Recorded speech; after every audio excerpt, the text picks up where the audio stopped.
Bibhu Padhi was born in Asika, a very small town, and brought up in Behrampur, Odisha, where his father was a high school headmaster and his mother a headmistress. After completing his BE in Electronics and Communication, he wanted to start a business, proposing the idea of setting up a cattle farm, but his father discouraged him. When I have completed my graduation, I asked my father that I would like to start cattle services. I like to put some cows and all at my places. Basically, they thought that after completion of engineering, you are going to get some cows and start some cow shed over here and become a farmer. So it is laughable. In 2005, he moved to Mumbai, where his two sisters were already settled, and his father sent him to check on them during the floods of that year. In Mumbai, Bibhu began exploring opportunities and got a break as a visiting faculty member at Bharatiya Vidyapeeth at the age of 23, teaching basic electronics. After 18 months, he joined Ion Technologies, working with electronics and instrumentation as a service engineer. During this time, he had an idea about using IoT to track and measure sensors to maintain temperature. These IoT devices which can be fit to the containers that will measure the temperature and continuously that will keep the container at a defined regulated temperature. That was also we are thinking, but again that has dropped. Seeing the potential in software, Bibhu completed a PG diploma from NIIT and joined a software testing company in 2007, where he worked for 4.5 years. While working on a project for Union Bank during his interactions with GM and DGM, he identified gaps in current services. When he went back to his management to give feedback, PSU was not their focus area. When I was interacting with Union Bank of India, the GM at that point of time, GM and DGM, so one day they told that we were not pretty convinced the way the services are being offered by the organization. That day I thought that why can't we do something on our own, deliver the services what customer is expecting. He thought of starting on his own, but that was not easy then, as the ecosystem was not there. By then, he got an offer from Sonata Software in Bangalore. The ecosystem was not there to build something. The startup culture was not there. That startup culture has really ignited when Modi 1.0 has come, and people started believing on the youngsters and they started believing in the real talent. And they thought that yes, if we are giving equal opportunity to everyone, then everyone should grow. In 2011, he married Pratima Nayak, who also came from a software development background and had a flourishing career by then. They received an opportunity to move to Houston, but the idea of starting his own business persisted. He asked Pratima to build a website for his envisioned company, ApMoSys, Application Monitoring Systems. So one day he said, we want to build the website. And I was like, okay, I'll do it. And then the next day he took a follow-up. And when he came back home, he said, okay, is the website done? Are you ready with the name? I said, I have some list of 30 names. He didn't even hear what I said. He said, ApMoSys. I said, what? I mean, you've already thought of a name, you want a website, and I was taken aback, like, okay, he's pretty serious. On February 7, 2012, Bibhu quit his job after 11 months at Sonata, came back to Mumbai and started consulting services from his home in Kamote, Navi Mumbai with strong family support and despite having a 1-month-old daughter. Because I had already given him that okay. I had said okay. So now coming back on okay, I felt I'll be doing injustice. So either I tell him in the beginning when he told to create the website, at that time only I should have told that I am not going to support. Or if at that time I didn't say anything, then now I have to. Otherwise, where will he get the motivation? He secured their first order from Union Bank of India for Rs 2.5 lakhs. He soon landed a second order from Edelweiss, followed by Domino's and SBI Capital.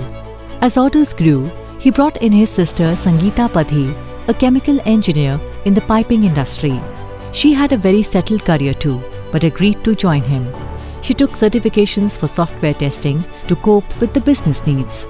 Several close friends who shared his vision also joined them.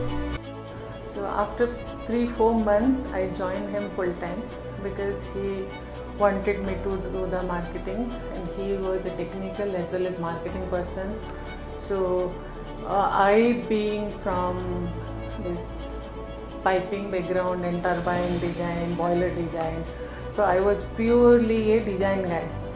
I learnt from Bibhu that how to do marketing and software testing, though I had done a course when I was on my family way. I had taken a break, so all kind of courses that time I had done. It was a software testing course. I was ISTQB certified, I was STQC certified. Those certificates were not in use that time when I was working. But when I joined ApMoSys, definitely its value suddenly it increased. He set up a state-of-the-art knowledge room with funds borrowed from Pratima and his brother-in-law. By 2014, ApMoSys secured a private bank as a customer, helping clients like McDonald's with their new services for testing, performance testing, VAPT and more. Their revenue reached ₹1 crore that year. They undertook a performance testing project for SBI Capitals and received an application development order for Java from Axis Bank, building a solid team around these projects. Pratima helped after her work hours, and their in-laws and parents supported raising their children. They also expanded into mobile app development. By 2018, they had reached a turnover of ₹4 crore. His CTO, a close friend, received an offer from a competitor and he quit. He invited Pratima and his friend Vishnu to join the company. Pratima took over the responsibility as CTO. They had this perception to some extent that CEO's wife is coming, what she will do, she's just filling the chair. We need someone who would actually help us. So someone, he didn't know that I'm going to join, just told Bibhu that it's okay if your wife joins, but we need someone technical. And he didn't know I am one standing behind him. I said yes. And then after I joined, it was just within 2 months, they were heavily dependent on me and getting things done. So it was, of course, a challenge to again prove that I am coming from the same background. It's not that you're just filling an empty chair. Bibhu reached out to his network, building a core team with diverse experience, thought leadership, and strategic partnerships with OEMs. Over the next few years, they gained phenomenal traction. Since they had already established a good customer base, they could go back to them to offer multiple services. We always believe that whosoever is in ApMoSys, they are a part of the family. If somebody is having certain personal issues also, we reached out to them, their family is trying to solve it and again bring back things on the track. Despite the challenges of the COVID-19 pandemic, the company went international, boasting a robust product portfolio by 2022.